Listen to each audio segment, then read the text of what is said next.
Hinabol at binaril ang isang lalaki sa Tondo, Maynila ng isa umanong barangay kagawad. Ang suspect, rumesback lang daw matapos magsumbong sa kanya ang isang lalaking unang nakaaway ng biktima. Laging una ka sa balita ni Jomer Presto Exclusive. Sugatan ang lalaking ito matapos siyang pagbabarilin sa bahagi ng daang bakal sa barangay 163 sa Tondo, Maynila, Martes ng gabi.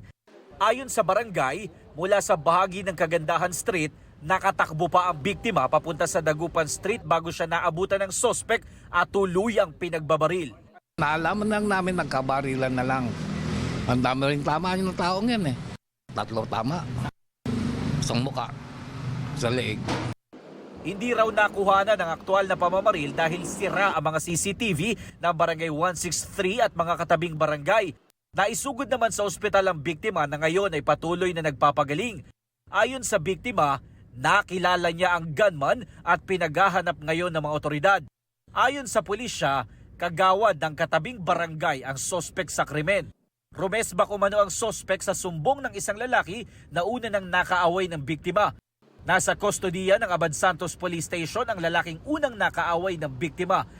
Sinusubukan pa namin siya mahinga ng pahayag. Pinuntahan din namin ang barangay kung saan nagsisilbing kagawad ang sospek pero nakalak ang barangay hall. Patuloy ang backtracking ng mga pulis para mahuli ang gunman.